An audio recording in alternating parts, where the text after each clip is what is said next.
Chicago Fed President Austin Goolsbee warning in an interview on Fox News that a tariff-fueled rise in prices could lead to a pullback in consumer spending, which could be, quote, a bit of a mess. Recent data already showing consumers pulling back on spending as inflation is still sticky. We want to dive into what this means for the consumer discretionary space. And for that, we have Oliver Chen, a senior research analyst over at TD Cowen. And of course, Chris Versace is still with me. Oliver, thank you so much for being here. How are you modeling what the impact of these tariffs could be in terms of the consumer pullback? Because we've seen this kind of dynamic playing out since the pandemic where consumer sentiment can fall off a cliff, but spending remains. So how might the concern about tariffs bubbling up right now actually impact the dollars being spent by consumers moving forward? Yeah, Madison and Chris, we're increasingly worried because consumer discretionary trends have been bumpy and they've been flat to negative in terms of department stores and more discretionary retailers such as Target. So there's concerns there already. What we see thematically is a lot of bifurcation, meaning much more pressure at the middle and low end. I'm just on the road with Kohl's CEO and lots of discussion around this mixed bag on the consumer. In many categories, the consumers will have a difficult time digesting higher prices. So what we're recommending today in terms of stocks are ideas like Walmart, Costco, BJ's. BJ's is our best idea this year. Walmart was our best idea last year. And consumers will look for value and seek everyday low prices, as well as this club warehouse model. So the biggest worry here is consumer confidence. And the other part of this is this bifurcation where the middle and lower income customer is already under pressure now currently because food prices over time sequentially have gone up. And we've seen a lot of volatility in egg prices already. And don't forget about energy prices as well as interest rates. So we're getting increasingly more worried. Yeah, it's interesting when you bring up Walmart. It was the stock that was keeping the S&P 500 sort of near the flat line this morning, and now we've obviously seen it tipping into negative here. I am curious if you can talk about what we're hearing from Walmart in terms of their negotiations with their Chinese suppliers to try and keep prices down. Do you think they're well positioned to be successful in those negotiations? Walmart has a long history of really pioneering everyday low price EDLP. So they've had dialogues with their suppliers constantly. They also have a program called rollbacks where they offer the best price possible and constant negotiations and asking a lot of suppliers to stick to lower prices, which has been essential in this environment. I think thematically, bigger is better. So being and owning a stock where the retailer has more bargaining leverage is very important. And this is a company that does a really precise job running the supply chain.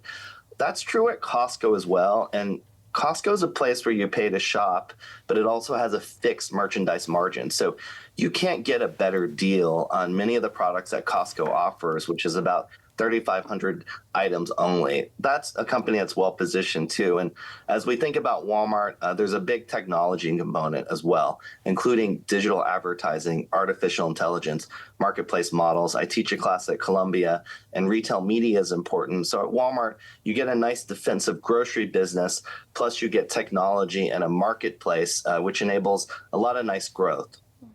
So, Oliver, I noticed that you were talking about food prices. I know that consumers are feeling the pain. We're all feeling that pain, candidly. But, when we think about Walmart, nation's largest grocery store, when we think about Costco and how they have really leaned into food and fresh foods over the last several years, how is it that, BJ's is your top pick? What really helps them stand out against that backdrop?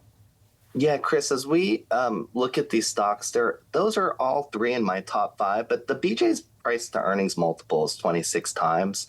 You see Costco at 45 to 50 times and Walmart in the 20 to 27 times. So really the valuation of BJ's being at that PE about half of Costco is quite attractive. And as we think about BJ's, they have a smaller store base. 250 stores, and you think about Sam's and Costco, they're at 500 plus. So BJ's entering new markets, growth prospects. Also, BJ's can improve their general merchandise. As we know, Costco has a legendary brand, Kirkland. BJ's can improve their general merchandise, get better toys. They're doing a lot of category management too, and they're They have a lot of initiatives around fresh and digital. So we spent a day with them recently, and we're excited about all of those growth opportunities, as well as the price of the stock.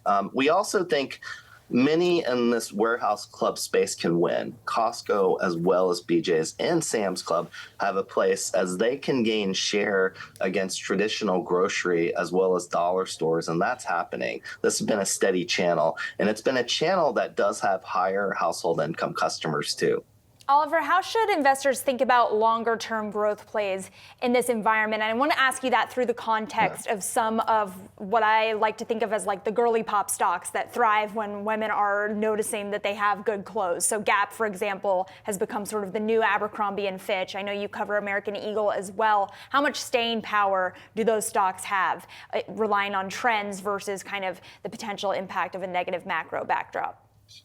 Yeah, what's nice, Madison, that we are in a wardrobe refresh cycle. So apparel's been stronger as people go out again. We've seen mixed signals in beauty as well. And then athletic leisure has good long-term trends. But apparel is pretty challenging to stay culturally relevant and stay ahead of trends and reinstate what's happening. We're still seeing quiet luxury. We're seeing some conservatism in the way people dress. But what we're hoping for is a lot more expression in the spring. And at the high end of the pinnacle luxury goods, there's been a lot of fashion changes, which could be great for creative and bringing people out again. This is going to be partially offset by what we see with the market happening and this teetering nature of consumer confidence. But as you think about Gap and Eagle and others, we're also in a nice nostalgia moment where 90s, thinking about classics. We like Levi's as well. Classics with a twist, personalization with a twist is what's happening in apparel too. We're excited, but apparel is a tough margin industry, particularly as the competition from Shein and Temu is also relevant. So somewhat bifurcated. I think the bottom line in apparel, you have some winners and losers, and relevance is very challenging to maintain over a longer term horizon, but definitely see some winners too. We like Revolve as well, which has done a great job with digital execution.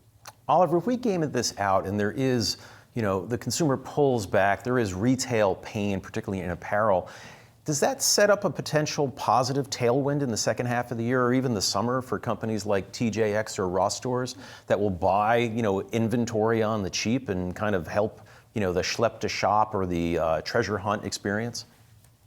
Yeah, Chris, that channel has been enduring. So off-price has showed long-term global growth. And the message there is consumers love 20 to 40% off. Those stores did not need to change. That treasure hunt works. That treasure hunt and that perspective with those stocks tends to work in good times and bad times. And we're in this really mixed environment where it could go both ways. So we'll see. Regarding this cautious environment, it's been less favorable for department stores, such as Macy's, such as Kohl's. And it's been more favorable for these value-orientated retailers, as you mentioned, the off-price sector, as you mentioned, and also like apparel at companies like Costco and apparel at companies like BJ's as well. So we'll continue to watch it. It's going to be interesting to think about Q4 and holiday, but a lot of time between now and then. Plus, the information keeps changing. It's been very difficult for companies to plan when they're really not sure when major changes are happening hourly in terms of supplier base. Bottom line, just to keep retail simple, is matching supply and demand. This supply side and the tariffs is adding a ton of volatility as companies think about how to plan inventories, how to buy. And some companies have to plan as much of the year in advance. So all considerations with noise. The bigger consideration for consumer retail companies is actually how much money consumers will have to spend, and will inflation really impact the budgets of the consumer, particularly the middle and the low end customer. And Oliver, actually, super quickly, we got about 30 seconds left. There's been this idea about the wealth effect that if we do see stocks going down, that's going to impact consumer spending. Do you see that at all? We're seeing cross signals. The U.S. has been stronger in luxury, so we upgraded Richemont, which owns Cartier. Wearing a lot of Cartier today. We're still seeing pretty robust local demand in the U.S. and also like not enough supply for Cartier bracelets and Van Cleef. So, but it's certainly mathematically a high correlation between wealth effect and high-end spending. So selectivity and luxury too. Our two ideas there are Richemont and LVMH. At Richemont, this company is doing a great job executing in quiet luxury with respect to jewelry. So that's working. But certainly confidence is something that we're watching, and it's important to be selective in luxury too.